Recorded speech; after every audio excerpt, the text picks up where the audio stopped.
Assalamualaikum warahmatullahi wabarakatuh. Bismillahirrahmanirrahim. Alhamdulillahirabbil alamin. Allahumma sholli ala sayyidina Muhammadin wa ala alihi wa sahbihi ajmain. Amma ba'du. Saudara-saudaraku sebangsa setanah air yang saya cintai, saya banggakan, bertemu lagi dengan saya Agus Mar dari lereng Gunung Slamet di Banyumas, Jawa Tengah. Hari ini hari Kamis tanggal 28 Juni 2023. 29, sering lupa tanggal. 29 Juni 2023. Video ini khusus saya tujukan kepada jajaran pengurus Robitoh Alawiyah yang menaungi para habaib di seluruh Indonesia. Banyak pihak yang meminta pemerintah untuk membubarkan organisasi ini, membubarkan Robitoh Alawiyah. Mengapa?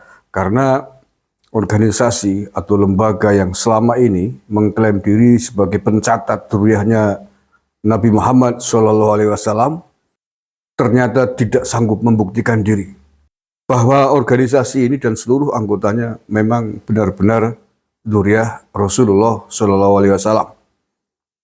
Mengapa dinyatakan demikian?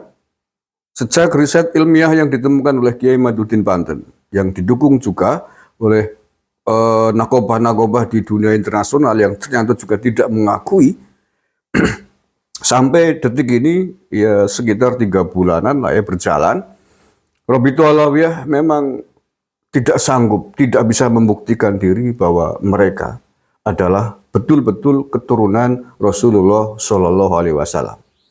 Oleh karena itulah kemudian menurut saya wajar, sangat wajar kalau kemudian banyak pihak yang meminta agar Robitoh Alawiyah ini dibubarkan. Siapa yang membubarkan? Negara. Hanya saya sendiri sampai hari ini belum mengetahui naungan atau statuta lembaga ini. Masuk ormas, masuk yayasan atau masuk apa terkait dengan status kelembagaan badan hukum yang melindungi Robitoh Alawiyah. Karena sebagaimana yang kita ketahui bersama, bahwa Robitoh Alawiyah adalah organisasi yang didirikan pada zaman kolonial Belanda tahun 1928. Yang meresmikan pun pemerintah Belanda, bukan Indonesia.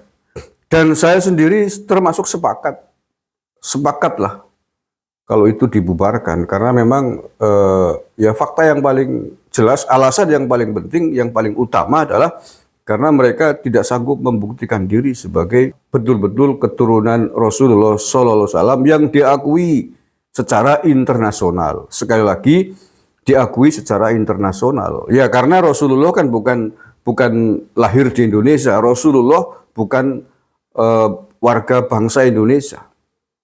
Maka keturunan Rasulullah haruslah diakui oleh dunia internasional dari semenjak nenek moyang kelompok yang mengklaim diri sebagai dzurriyyah Nabi itu berasal. Ya contohnya di Indonesia ada banyak dzurriyyah Nabi yang berasal dari garis Syekh Abdul Qadir Al-Jailani. Kita tahu Syekh Abdul Qadir Jailani berada di atau berasal dari Irak. Maka butuh pengakuan resmi dari lembaga nakobah yang mencatat silsilah dzurriyyah Nabi di jalur Syekh Abdul Qadir dari negara Irak. Begitu juga yang nenek moyangnya dulu yang datang ke Indonesia berasal dari Maroko. Maka perlu pengakuan dari bangsa Maroko, kan begitu. Nah, habaib sebagaimana kita tahu juga bahwa nenek moyang mereka berasal dari Yaman, Hadramaut Yaman, maka harus memiliki pengakuan resmi dari pemerintah Yaman. Tapi faktanya sampai hari ini Robitoh Alawiyah belum bisa menunjukkan bukti resmi tersebut diakui oleh pemerintah Yaman. Itulah mengapa saya sendiri juga setuju kalau organisasi ini dibubarkan oleh negara kita. Nah, yang kedua, yang terakhir, saya tidak akan panjang-panjang di video ini. Kepada seluruh jajaran pengurus Robitoh Alawiyah dan seluruh anggotanya di seluruh Indonesia, berhentilah kalian mengaku-ngaku sebagai cucu Nabi besar Muhammad SAW. Berhentilah mengaku sebagai zuriyah Nabi besar Muhammad SAW, karena kalian tidak bisa membuktikan diri, tidak bisa menunjukkan bukti sebagai cucu Nabi Muhammad SAW. Baik dari catatan buku kitab nasab maupun dari pengakuan Nakobah Internasional dan juga dari tes DNA. Ketiga-tiganya belum bisa Anda buktikan, belum bisa Anda tunjukkan sebagai bukti yang sah yang diakui di dunia internasional. Dengan tidak lagi mengaku sebagai zuriat Nabi, tidak lagi mengaku sebagai keturunan Nabi, maka itu jauh lebih terhormat, jauh lebih mulia, jauh lebih selamat, baik di dunia ini, di Indonesia ini, maupun di akhirat. Ya, sekali lagi di akhirat. Tidak hanya bagi panjenengan semua dan jajaran keluarga besar Ba'alawi, tetapi juga bagi para pengikut antum-antum semua yang notabene adalah warga negara pribumi, santri-santri NU, umat Islam di Indonesia, yang selama ini menganggap bahwa panjenengan semua adalah cucu Nabi, yang akhirnya kemudian diikuti oleh para warga pribumi karena menganggap kalian betul-betul cucu Nabi besar Muhammad SAW. Kalau ternyata bahwa kalian bukan cucu Nabi, itu artinya kan Anda memegangi, mengklaim diri, berpelukan dengan sesuatu yang salah, sesuatu yang tidak benar. Dan kemudian diikuti oleh banyak orang karena sesuatu yang salah itu, maka sudah salah menyalahkan orang lain. Kan begitu. Jadi menurut saya, sudahilah. Hentikanlah kalian semua mengaku-ngaku sebagai cucu Nabi besar Muhammad SAW, sampai Anda betul-betul bisa membuktikan diri. Ya, sampai kalian bisa membuktikan diri dari beberapa syarat yang tadi saya sebutkan, betul-betul adalah zuriat Nabi baru. Oke, kalau itu bisa ditujukan, bisa dibuktikan, mungkin kita akan kembali mengakui panjenengan sebagai cucu Nabi besar Muhammad SAW dengan segala macam konsekuensi dan komitmen-komitmen yang ada. Tentu dengan sewajarnya, penghormatan yang sewajarnya. Sudah pernah saya gambarkan untuk lebih mudah memahami bahwa ini adalah lebih selamat baik di dunia maupun di akhirat kelak.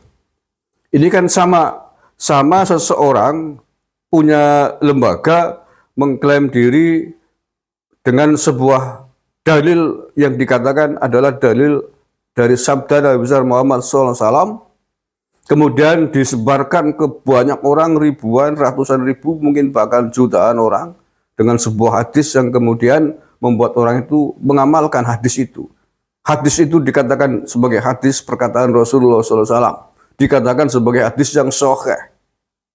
Tetapi ternyata kemudian ada orang yang menemukan dengan data-data dan sanad-sanad silsilah yang kuat bahwa hadis itu palsu. Tapi kalian kemudian tidak mau peduli, tidak mau bertobat atas kesalahan itu, dan tetap ngeyel bahwa itu adalah hadis asli, hadis sahih. Sementara tidak bisa membuktikan kesahihan hadis itu. Itu namanya Anda berpegangan kepada hadis yang palsu. Hadis palsu dikatakan sebagai hadis sahih adalah sebuah kesesatan, sebuah dosa. Dan ketika itu kemudian diikuti oleh banyak orang, maka Anda sudah dosa, sesat, dan menyesatkan banyak orang dengan sebuah kalimat yang sejatinya bukan hadis, bukan perkataan Rasulullah, tetapi diklaim sebagai sebuah hadis sahih. Padahal hadis palsu. Kan begitu. Analogi yang lain kan begitu. Ini bukan hanya hadis, tapi dzurriyyah Nabi. Barangkali lebih serius persoalannya, resikonya. Dan faktanya karena klaim mengaku sebagai dzurriyyah Nabi itu, kemudian kalian banyak diikuti, banyak dicium tangannya oleh rakyat Indonesia, oleh warga pribumi yang karena menganggap antum sebagai dzurriyyah Nabi besar Muhammad SAW. Maka sekali lagi demi kebaikan kita bersama, demi kebaikan antum-antum semua, pengakuan legowo sampai ditemukan adanya bukti, minta maaf kepada kita semua, seluruh rakyat Indonesia, berterima kasih kepada Kiai Badruddin Banten adalah jalan yang paling mulia dan paling selamat. Dan kita akan menghargai itu sebagai sebuah sikap yang gentleman. Kita tetap akan memuliakan antum sebagaimana mestinya sesuai dengan kadar antum memuliakan kita semua sebagai warga pribumi. Kalau antum adalah ulama, orang alim, maka pasti akan kita hormati sebagaimana kita menghormati ulama. Kalau antum habib-habib orang biasa, sepanjang baik dengan kita semua, dengan standar kebaikan yang wajar, ya kita tetap hormati. Ya, nggak usah diragukan. Tidak usah diragukan keramah tamahan. Bagaimana orang Indonesia, orang Nusantara ini menghormati tamunya. Itu sudah diakui di dunia internasional bahwa orang Indonesia adalah orang yang sangat ramah, sangat santun terhadap siapapun yang datang ke Indonesia ini. Bahkan bule, orang yang bukan Muslim pun tetap dihormati, diperlakukan sebagai tamu yang baik di sini. Sepanjang tidak gelunjak, sepanjang tidak arogan, sepanjang tidak kementus, sepanjang tidak kurang ajar. Tapi kalau tamu kurang ajar, ya mohon maaf, kesabaran ada batasnya. Terima kasih. Assalamualaikum warahmatullahi wabarakatuh. NKRI harga mati.